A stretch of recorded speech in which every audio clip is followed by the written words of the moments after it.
तो हेलो बच्चों, welcome back to our channel Abhinav की पाठशाला। एंड आज हम लोग हल करने वाले हैं हमारे क्लास 9 की नई वाली एनसीईआरटी की पुस्तक को।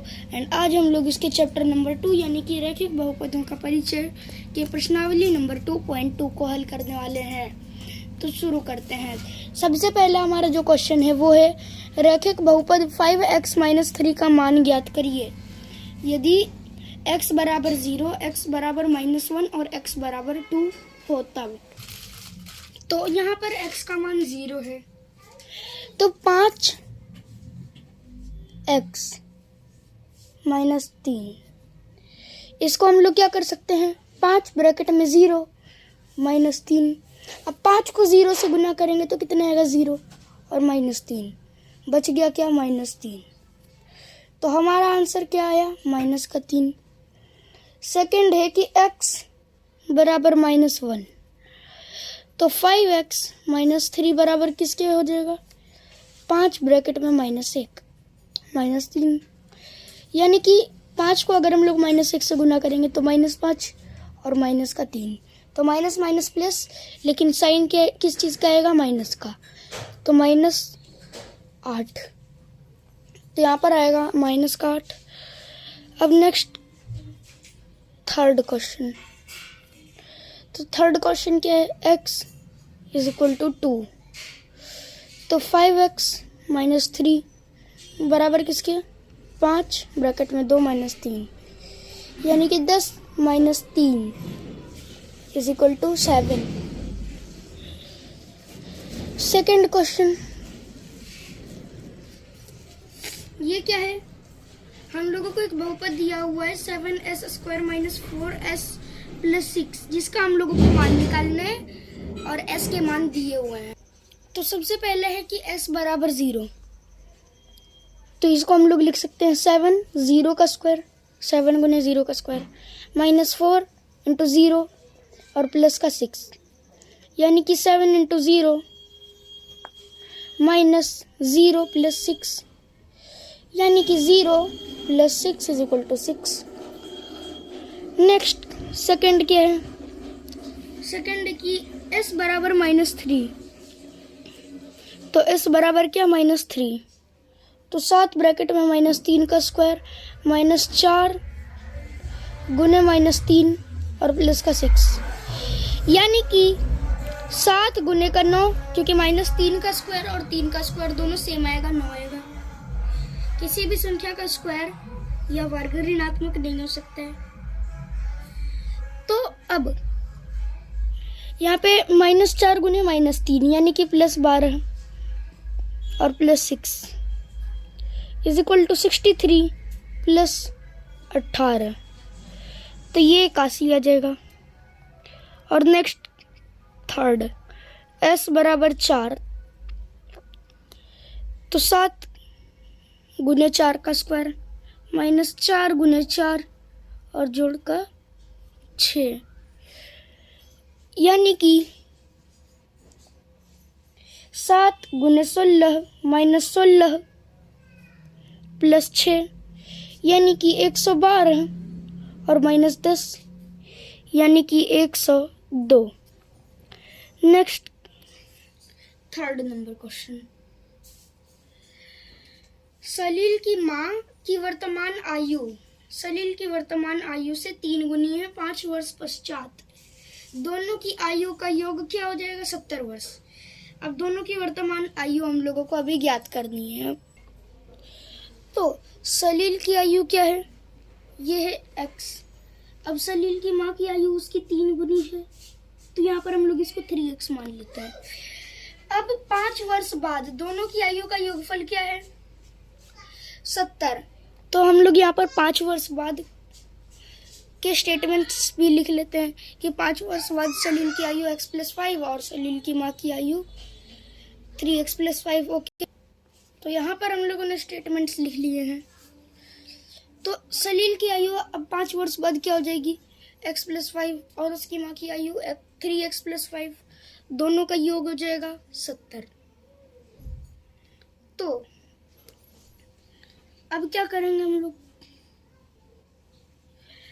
अब हम लोगों को क्या करना है कि यहाँ पर लिख सकते हैं x plus 5 plus 3x plus 5 is equal to 70। अब जो जो पद समान है उन दोनों को जोड़ देते हैं, तो 3x plus x is equal to 4x और 5 जोड़ 5 10 इज इक्वल टू 70। तो 4x इज इक्वल टू क्या आ जाएगा, 70 माइनस 10 इज इक्वल टू 60। तो अब x का मान निकालना है, ये आ जाएगा 60/4 इज इक्वल टू 15। अब सलील की आयु हम लोगों ने मानी थी कितनी, 15 वर्ष। तो मतलब सलील की आयु को हम लोगों ने x माना था, तो सलील की आयु क्या होगी, सलील की वर्तमान आयु क्या होगी, यहाँ पर हम लोग इसको लिख सकते हैं कितना, 15 वर्ष।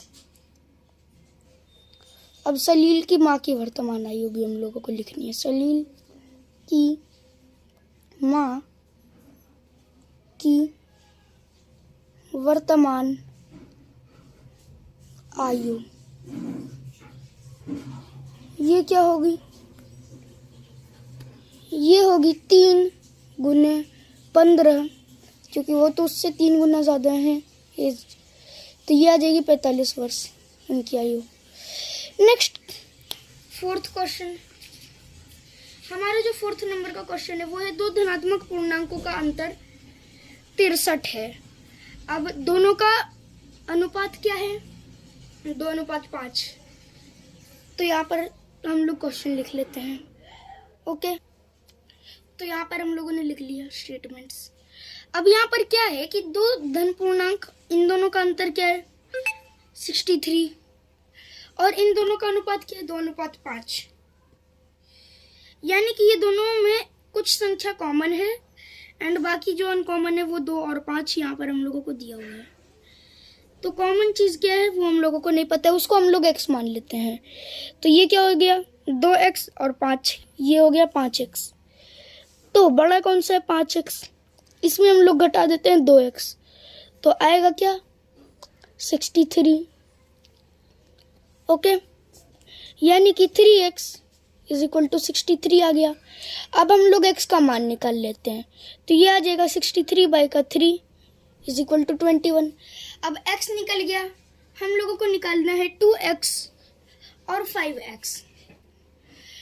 तो 2x बराबर क्या आएगा, 2x is equal to 2 into 21 is equal to 42, और 5x क्या आएगा, 5x is equal to 5 into 21 is equal to 105।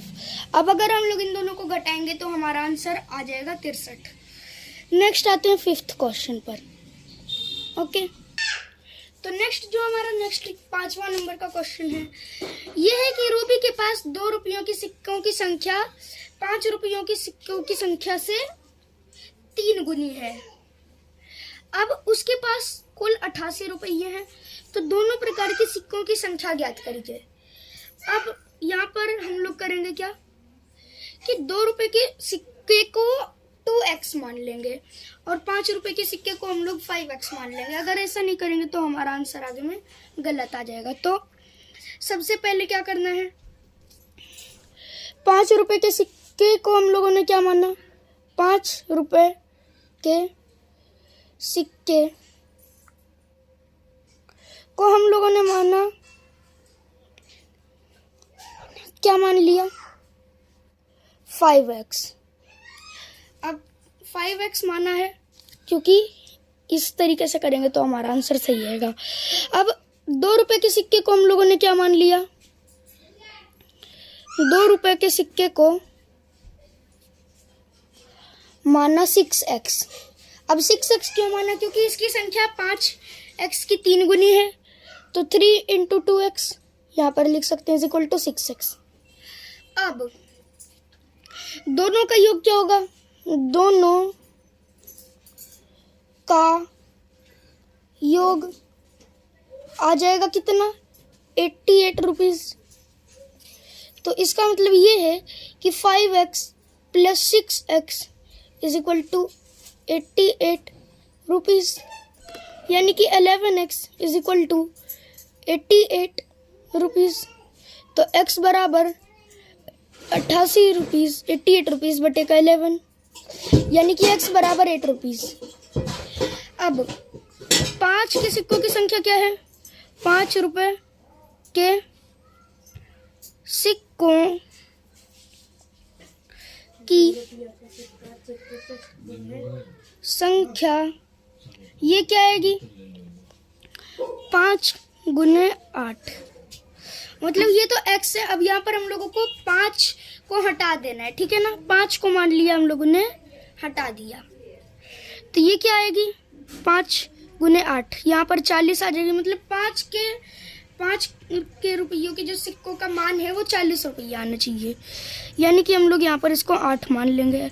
8 सिक्के अब 5 रुपये के हैं, और 2 रुपये के सिक्के कितने होंगे? ये होंगे x इंटू 3 या फिर 3x, यानी कि 8 गुने 3 बराबर 24 सिक्के। तो 5 रुपए के 8 सिक्के और 2 रुपए के 24 सिक्के, दोनों का मान क्या होगा? 5 रुपए के 8 सिक्के माने तो टोटल कितना आ गया? 40 रुपया। और 2 रुपए के 24 सिक्के माने तो 2 गुने 24 इज इक्वल टू 48 रुपये आ गए। अब अगर हम लोग इन दोनों को जोड़ देंगे तो 88 रुपीज़ आ जाएगा। ओके, अब नेक्स्ट क्वेश्चन हमारा क्या है? यह कि एक किसान 300 फुट लंबी बाड़ को 2 भिन्न भिन्न आकार के टुकड़ों में काटता है। मतलब 300 फुट लंबी एक बाड़ है जिसको वो 2 टुकड़ों में काट देता है। अब एक टुकड़ा लंबा कटा है और एक टुकड़ा छोटा। अब जो लंबा वाला टुकड़ा है वो छोटे वाले टुकड़े से 4 गुना लंबा है। दोनों टुकड़ों की लंबाई क्या होगी? मतलब छोटे वाले की भी बतानी है, बड़े वाले की भी बतानी है। तो सबसे पहले हम लोग यहाँ पर स्टेटमेंट्स लिखेंगे। ओके, तो अब यहाँ पर हम लोगों को क्या है कि छोटे टुकड़े की लंबाई x है और लंबे टुकड़े की लंबाई 4x है। अब दोनों का योग क्या है? 300 फीट। तो x जोड़ 4x इज इक्वल टू क्या आ जाएगा? 300 फीट, यानी कि 5x is equal to 300 feet.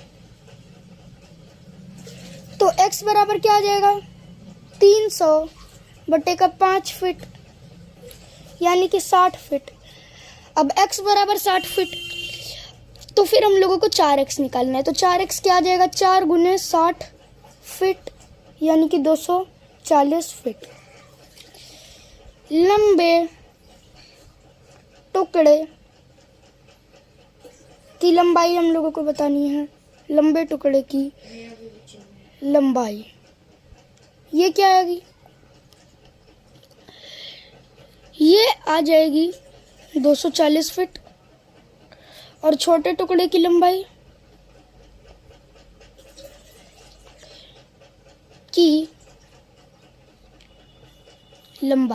तो ये क्या आएगा? ये आएगा 60 फीट। अब दोनों को जोड़ देंगे तो ये आ जाएगी 240 फीट। नेक्स्ट है कि एक आयत की लंबाई उसकी चौड़ाई से 2 गुने से 3 अधिक है। तो 7वां नंबर क्वेश्चन क्या है? आयत की चौड़ाई, यहाँ पर हम लोगों ने इसको माना x। अब उसकी जो लंबाई है, आयत की लंबाई वो क्या है? ये है उसके 2 गुने से 3 अधिक, तो 2x प्लस 3। और आंसर क्या आ रहा है? मतलब परिमाप क्या आ रहा है? परिमाप क्या है? ये है 24 सेंटीमीटर। तो 2 ब्रैकेट में 2x plus 3 plus x is equal to 24 centimetre, यानी कि 2 ब्रैकेट में 3x plus 3 is equal to 24 centimetres, यानी कि 6x plus 6 is equal to 24 centimetre. अब 6x is equal to 24 minus 6 is equal to 18 centimetres. तो अब x क्या आ जाएगा? 18 बटे का 6, यानी कि 3 सेंटीमीटर। और उसके बाद 2x प्लस 3 क्या आएगा? तो 2 गुने 3 जोड़ 3, यानी कि 6 जोड़ 3 यानी कि 9 सेंटीमीटर। तो चौड़ाई क्या आएगी आयत की, ये आ जाएगी 3 सेंटीमीटर, और लंबाई क्या आएगी, ये आएगी 9 सेंटीमीटर। ओके, तो अब हमारा 2.2 चैप्टर यहाँ पर खत्म हो चुका है। मिलेंगे नेक्स्ट वीडियो में, तब तक के लिए thank you, bye bye and thanks for watching.